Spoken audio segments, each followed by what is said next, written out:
No, I'm not. I'm not surprised. I think I always have very high expectations for myself, and my expectation for myself is I want to be as good as I can be, and that's the I want to be like I want to be the best, and that's I think if you're not in this business to be the best, then you're in it for the wrong reason, and so like I haven't arrived yet, and I'm still far away from maximizing and from arriving at my potential. But I think every day, as long as I keep taking a step in the right direction, then I'm going to find myself in a good place. And I feel like I've done that from last year to now. Is just maximize every single day and trust my coaches, trust the coaching points they've been giving me, and just try to, put myself in a position to go out and perform well. And obviously, I'm at a good point right now, but week 1 against Buffalo is going to determine. I'll really be able to tell where I'm at. But I feel as good as I possibly can going into that week. Since you've been in Arizona, you've shown this mix of like confidence and self-awareness. Yeah. Where did that self-awareness come from? How did you develop that? That's a great question. I don't know. I feel like I've always been very self-aware. I think that's probably I can attribute that to great parenting. Having parents that are very honest with you, and I think a lot of times parents want to instill confidence in their kids, and you always want to give them the benefit of the doubt. But my dad was very real with us, with all I have 3 brothers. It was really real with all of us. Like if we had a bad game, he would always tell us we had a bad game. He would never make excuses for us. Anything that would happen negatively and good, it would always be my fault. Like if I had a bad game, it wasn't because somebody else, or if I made a bad decision, it wasn't because of someone else. It was always my fault and because of me. And I feel like my parents did a great job of instilling in us that you control your own outcome 99.9% of the time. And wherever you are in life and the decisions you make, like you made it. And I feel like just having that, for being 18 years under my parents' household, like I had no choice but to be very self-aware. So I'm really observant of people, and I know how to fit in conversations. I know my strengths and weaknesses, and I have a lot of confidence, but I don't have unrealistic confidence. Like I know where I fit, and I know how to be a master within my role in every aspect of life. So I think that's just great parenting. How does that help you fit now with what you're doing at this moment? I think, it helps because, like I said, I'm very confident, but also I know what I need to work on. I know what I'm really good at.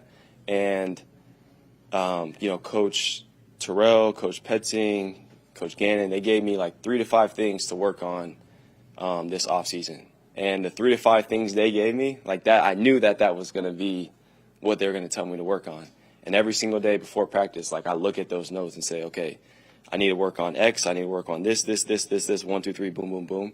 And that's consciously on my mind every single practice. And so I think I've made strides at, making those weaknesses my strengths or making them not weaknesses. But yeah, I feel really good. And it's just that self-awareness is just, I think some people are better at it than others, but I've been practicing that from the age that I had the understanding of what that even looks like. What do you see as your strengths and the things you need to work on as a receiver? Strengths, I think strengths, obviously, tangibly, I would obviously say, I'm 6'2", 213 pounds, so I've definitely got some size to me. And I know I didn't run the fastest 40, but my play speed makes up for that, and I play the game really fast. And then obviously the ability to create separation from the release standpoint at the top of the route, and I just feel like I have a really good understanding of how to get open, how to catch the football. Intangibly, I'd say, like I'm obsessed with the game, and so you're never gonna question my effort, my drive, and my want to. And I feel like if you have the talent, which I believe I have, plus that, then I feel you have what it takes to be a really good player in the NFL, because there's nothing that can stop you apart from injuries. From my weakness standpoint, I would say this year I'd want to finish more plays away from my body. Like, try to eliminate as much body catching as I possibly can. And that's going to help me transition into getting yards after the catch, because you're not slowing down. You're running through the ball. That's really, honestly, when we talk about those 3 to 5 things, that's been one of the biggest things I've been focusing on this year is trying to run through the ball to create more explosive plays after the catch. So I'm hoping to add that element to my game and hoping to continually, create explosive plays and increase my yards per catch, I guess. How much does it help, ups and downs, whatever, but in helping where you and Sophia help each other with being high-level athletes, even though it's different sports? Yeah, I think, I would say, like, we've been together for such a long time. And I really feel like being with her since I was 18, like, she went number one overall pick when I was 19 years old, when she was 19 as well. And so, like, she's been able to accomplish every single award you basically can get, minus a few. And I'm sure she's going to add a gold medal on Saturday. But number one overall pick, youngest ever MVP, first player born in 2000 to get a cap with the U.S. Women's National Team. First player. That's like one in a generation. That's basically the first player of our generation. MVP of a national championship in college, plus a national championship. Youngest player to get 50 goal contributions in the NWSL. Like, any stat you could or any award that you can name outside of the World Cup, she has to her tool belt. And now, how does that reflect on me? It reflects on me because we obviously all heard the saying, like, you are who you surround yourself with, and, you are most like the people that you hang out with on a day-to-day. And so I feel like that's given me confidence seeing my fiance, girlfriend, throughout the years accomplish her goals, because now it's like, okay, well, if she can do it, then I can do it too, because we're doing the same thing every single day. She goes to training, I go to training. She goes home and rolls out, I go home and roll out. She watches film, I watch film. She goes to train, I go. Like, our schedules are aligned, so I know maybe I haven't had as much success as her in my sport, but at least I'm doing the same thing. My process looks the same way, and I know the results will come eventually. It might be this year, it might be 3 years down the line, but that's the nature of the game, is you never know when you're going to have your big moment. But when that moment's, like, it's your time to shine, like, I know I'm going to be prepared to capitalize on it. With the stuff that you were talking about earlier with kind of developing your game, you've obviously kind of had an unusual path, right, with all the injuries in college last year. Kyler was hurt, and then you were hurt. Like, what do you feel like the benefits are of having this camp, this offseason, where you've been healthy, Kyler's been healthy, coaching staff, like, so much stability? Yeah. How does that kind of help you develop your game in maybe a way that you haven't in the past? Yeah, honestly, I think this is the best I've felt going into a year. And I'd say I haven't won more than 4 games since 2018 in the season. And throughout those off seasons, I've had injuries, quarterback changes, been hurt myself, missed 12 months. Like, this is the first off season where everything's gone pretty smoothly. And from an organization standpoint, everything's been smooth as well. Same coaching staff, same system. Kyler's been healthy the whole time. Like I said, multiple times we've been able to get away and throw on our own. Our relationship is at a good spot right now. So it just feels like a perfect sort of storm. And I think everyone in the building is just very confident. And I'm just eager to go out and show what we know we can be on week 1. You mentioned on Dave Pash's podcast that you were talking about that interception in Philly, I guess, where you ran the wrong route. What do you remember about sitting on the bench after that play? What was going through your mind? Kind of where were you at after that play? Yeah, I mean, I feel like I'm a pretty even-keeled person, and if good things I have the same sort of temperament. If good things happen and if bad things happen. And I would say that was definitely, in that moment, I was the most upset I've ever been, like last year. I mean, that was the 2 games before that. I was like 7 or 8 targets, no catches, coming back from injury. I was in pain, fighting through my shoulder injury. And then, like I said, we had the miscue on the interception. And then on top of that, he returned it for a touchdown. and it was my fault. And I'm just sitting on the bench like, golly, I hope I don't get benched, because I felt like I just wasn't playing great, and it was one of those sometimes, like, when it rains, it pours, and it was just bad thing after bad thing after bad thing, and it was tough. But like I said, for Kyler to come back to me in that game on 4th and 4 at that time was the most important play of that game to, tie up the game, or I don't know if we went up 1. That was like, that made me even have more respect for K1, because as a veteran quarterback who signed a big deal, multiple Pro Bowls, he could have been like, man, I don't want this rookie playing anymore with me. But he trusted me, and the next week we were able to have, we didn't miss on a pass. And this whole offseason, I feel like we've been stellar the whole way through. But that was definitely a low point. But sometimes you just got to, like I said, you just got to keep plugging away and fight through, because there's bad times are on the horizon and good times on the horizon. You just never know when it's going to be your moment, but good or bad. You talked about your fit earlier and knowing where you're fit. Yeah. This team spent 4th overall pick on a receiver. You've got a tight end who a lot of people think have a chance to be, pro. Yeah. Like, are you enjoying the fact that these 2 other guys are out there getting targets? Is there any part of you that's like, oh, damn it? No, not really. Like, you guys I kind of got asked this question in the spring, and it's like, I don't really see it. Truthfully, I don't see it that way at all. Whether we have Trey or we have Marvin, if we don't have them, like, my job description doesn't change at all. It literally, my job description looks the exact same way. That's to block really hard, make plays when the ball is thrown to me, put really good routes on tape, and to do everything to the best of my ability. That looks the exact same whether Marvin's there or Trey's out there. The only benefit of it, or there's really only a benefit of it, is that they're going to help us win more games. And when we win more games as an organization, it helps everyone. And so that's ultimately why I was drafted here, was to do what I previously listed and then also help the team win games. And having those guys is really going to make my job easier to help us win games. So I'm very happy that we drafted Marvin 4th overall, because he's going to do that.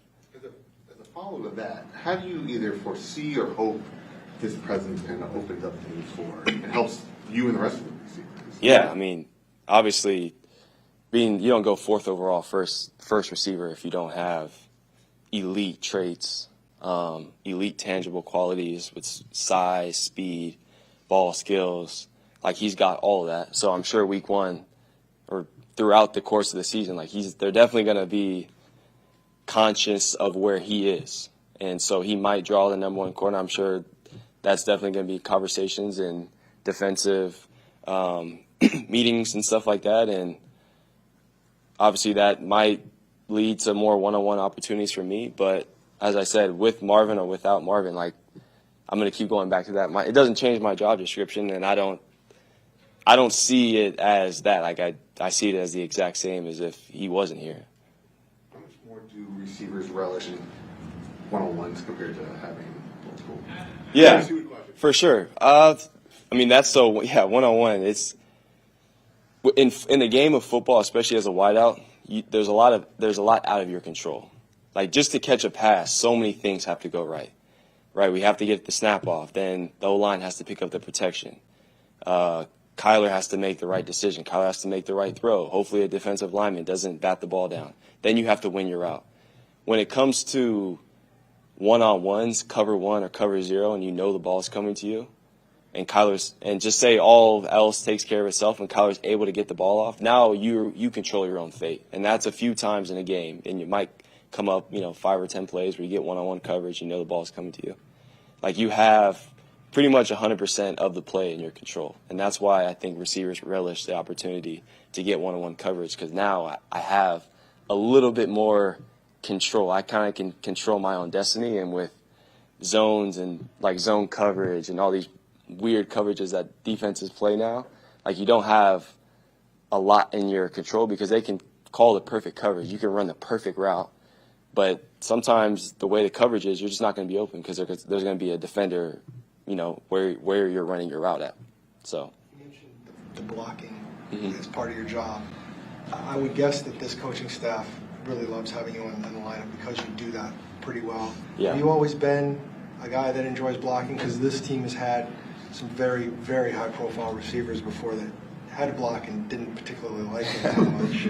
Well, I think Coach Terrell said it perfectly when they drafted me is, especially from the receiver standpoint, that blocking on tape directly correlates to your football character.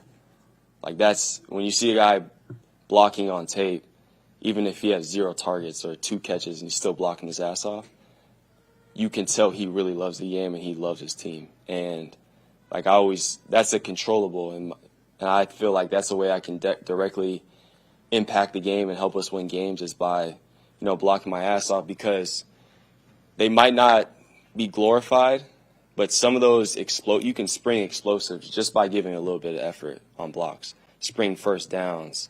Maybe if you give effort on the backside, you can spring James for a 70-yard touchdown. Or not only that, trailing and giving effort is if there's a fumble, and because you're giving enough effort to trail the play, you might be the ball might bounce your way and you might be the one to get on it. Like that stuff is the difference between winning games and losing games, winning championships and not winning championships. I think if you look at the top teams in the league last year, they all had all their perimeter guys blocked extremely hard.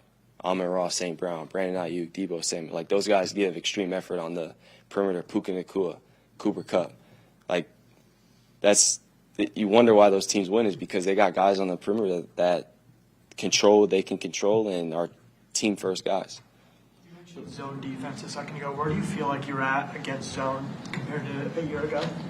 Good. I mean, I think my understanding of the game itself is a lot better, and just being more comfortable in the system also helps too. Is I've seen pretty much every coverage at this point, every look on every single route, so I know what to expect, what not to expect, when I'm getting the ball pre-snap, probably when I'm not getting the ball, so a lot better. So by you mentioning those other guys, aside from studying opponents, do you watch tape of a lot of receivers not only catching but also blocking?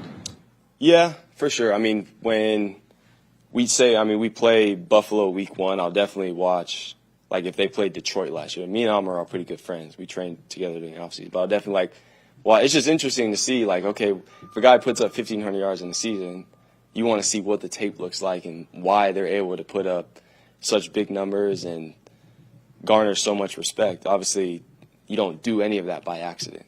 And so I just think, the football junkie in me just likes to see what good receivers look like. So I'm always curious if someone has a big game, I'll always go back and watch, okay, why and how were they able to create so much separation and get so many yards. You talked about Kyler targeting you on that 4th down in Philly, but he also went to you a handful of times in the second half of the last game against Seattle. How important was it for you to not only provide yourself to be available on those big opportunities, but also capitalize on it, prove to Kyler that, hey, you can come to me whenever the game's on the line? Yeah, it was massive. I think I needed that game going into year 2, and to give him confidence in me that I can be the player that I want to show him I can be the player that I know I can be. And so that was massive. And like I said, we were talking about earlier, you never know when your moment's going to be. You never know what target or what route that you have to win that's going to change the game or be a career-defining moment. And so just every time you get man coverage, Kyler's one of those quarterbacks that he'll take chances and throw you balls that maybe he shouldn't even throw just because he trusts you to win. And if he's putting confidence in me, I got to have confidence in myself to prove him right and to keep coming back to me on critical downs, on 3rd down, 4th down. I think one of my last catches against Seattle was a 3rd and 11, cover 0. Exactly. He pointed and gave me a fade on 3rd and 11. He changed the route. I was supposed to run a 15-yard stop route. And so, that type of stuff, gives me juice because I'm playing with a quarterback who's going to give me chances. And that's all you can ask as a receiver is just a chance. You and Sean Murphy-Bunting obviously going up against each other a lot. Yeah. He says he's a big trash talker. Can you attest to that?